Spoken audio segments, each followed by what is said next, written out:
যারা মানুষের রক্ত চুষে চুষে সম্পদের পাহাড় করে, ওদের জন্য তো জরুরি আইটেম না, ওদের জন্য তো বিষ বৃক্ষ, কথা তো ঠিকই আছে।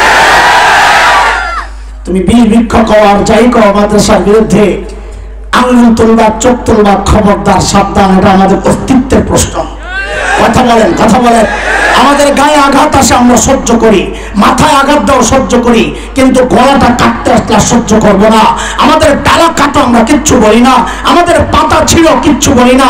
ওই পাতার পায়ে ডান্ডা বেরি পড়াও তাও সবর করছি, মাথায় হেলমেট পরাও ভয়ঙ্কর আসামি বানাও সবর করছি, কিন্তু কসম আল্লাহ, যদি ঘোড়ায় আঘাত করা হয়, যদি আমার মূল উৎপাটনের চেষ্টা করা হয়, আল্লাহর কসম এটা আমার অস্তিত্বের প্রশ্ন। এই প্রশ্নে কোনো আপোষ করা যাবে না।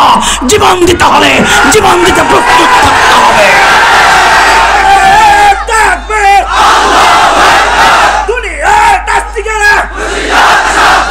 ইসলামের শত্রুরে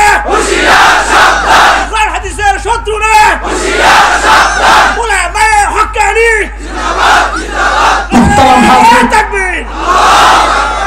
মুহতারাম হাজরিন, কসম যেহেতু খাইছে আল্লাহর নামে, কার নামে? শয়তান তো মাসালা জানে, আল্লাহর নাম ছাড়া কসম খাইলে হয় না, এটা শয়তান মাসালা জানে। তা আল্লাহর নামে কসম খাইছে আদম আলাইহিস সালাম, আল্লাহর নাম শুনে আল্লাহর জাতের লাজ রেখা খাই ফেলছে। আমাদের বড়রা এমনটাই বলে, যিনি আল্লাহর নামের জাতের যে লাজ, আরে আল্লাহর নাম করে আছে, যখন ভিক্ষা চায় আল্লাহর রাস্তে দেয়, আমরা কলি কলি যারা একটু নরম হয়ে যায়, ঠিক কিনা? শয়তান ওই আল্লাহর নাম ব্যবহার করছে, খাইছে। খাওয়ার পরে আল্লাহ কই পাঠায় দিছেন? কথা বলেন, কথা বলেন। দুনিয়ায় পাঠাইছেন, এটা কি স্থায়ী পাঠানো না অস্থায়ী? আমাদের আসল বাড়ি কই? বলেন, আসল বাড়ি কই? এক পরিচয় পাইলাম, আমাদের আসল বাড়ি কই? আসল বাড়ির মালিকানা আল্লাহ কাদেরকে বুঝাইয়া দিছেন? বাবা মাকে। বলেন, কাকে? বাবা মাকে। বাবা মা চলে যাওয়ার পর ওই মিরাজ কে পায়?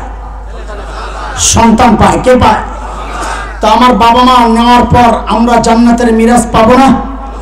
পাবো না ইনশাআল্লাহ। কিন্তু যদি মাসআলা জানেন উলামায়ে কেরামের কাছ থেকে, বাবার ধর্ম যদি সন্তান ত্যাগ করে তাইলে আর সম্পদের মিরাজ পায় না। হ্যাঁ, মাসআলা ঠিক আছে নি হুজুর?